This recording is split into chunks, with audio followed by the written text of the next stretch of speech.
يؤتي الحكمة من يشاء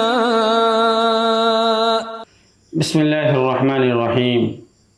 আপনারা শুনছেন সফলতার রহস্য নামক বই থেকে, যা আপনার জীবন পাল্টে দিতে পারে। সুতরাং মনোযোগ সহকারে শুনুন, বুঝুন, কাজ করুন, ইনশাআল্লাহ আপনিও সফল হবেন। গল্প।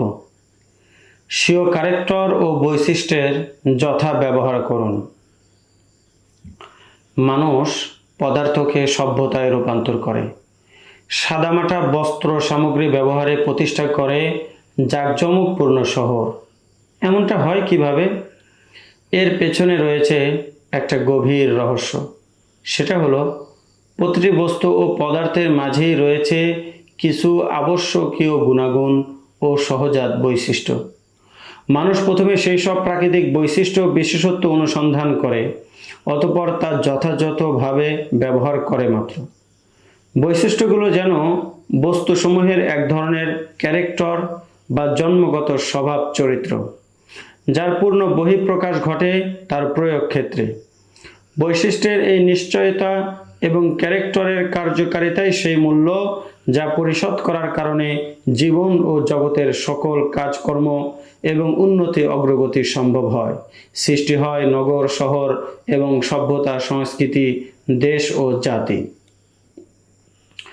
কখনো যদি বস্তু ক্যারেক্টারচ্যুত হয়ে যায়, পদার্থ স্বীয় বৈশিষ্ট্য চরিত্রের বহিঃপ্রকাশ না ঘটায়, মুহূর্তেই সমগ্র জগৎ ও মানব সভ্যতা ধ্বংস হয়ে যাবে এবং মহাবিশ্ব পরিণত হয়ে যাবে কেবলই ধ্বংসাবশেষে। মনে করুন, খরস্রোতা নদীর উপর লোহার একটা ব্রিজ নির্মাণ করা হলো, অতঃপর সেটা কোনোভাবে মোমের মতো নরম হয়ে গেল। ইট, পাথর আর সিমেন্ট দিয়ে তৈরি হলো একটা বিল্ডিং। পরে দেখা গেল সেগুলো ছিল শুধু বালি আর বালি। ইঞ্জিনে ঢালা হলো পেট্রোল, কিন্তু উভয়টাই কার্যকারিতা হারিয়ে ভাঙ্গারি ও পানিতে পরিণত হয়ে গেল। মেশিন আর চালু হলো না। চুম্বকীয় শক্তির ক্ষেত্র, ম্যাগনেটিক ফিল্ড ও সচলায়ন মোশন একীভূত করা হলো, কিন্তু ইলেকট্রন সচল হয়ে বিদ্যুৎ সৃষ্টি হলো না। যে আইসক্রিম ফ্যাক্টরিতে পানি জমাটবদ্ধ না হয়ে বাষ্প আকারে উড়ে যায়, সে কারখানার অস্তিত্ব অর্থহীন। অগ্নিতাপে যদি চুল্লিতে লোহা গলে যেতে অস্বীকৃতি জানায়, লণ্ডভণ্ড হয়ে যাবে পৃথিবীর তাবৎ কর্মযোগ্য কলকারখানা এবং সমস্ত আবিষ্কার উদ্ভাবনা।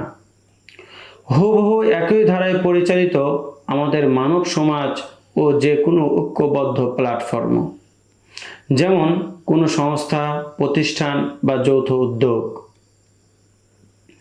এতে সম্পৃক্ত প্রত্যেককেই আপন আপন দায়িত্ব এবং বৈশিষ্ট্য ও ক্যারেক্টারের যথাযথ ব্যবহার করা উচিত। এর সঠিক প্রয়োগ ও যথারীতি কর্তব্য পালনের উপরেই নির্ভর করে সেই ঐক্যবদ্ধ কর্ম, উদ্দেশ্য ও তার কাঙ্ক্ষিত সাফল্য। জড় পদার্থের মূল্য যেভাবে নিরূপিত হয় তার বিশেষ ক্যারেক্টার ও গুণাগুণের ভিত্তিতে, একজন মানুষেরও মূল্য বিবেচিত হয় তার ক্যারেক্টার, গুণাবলী ও কাজকর্মের মাধ্যমে।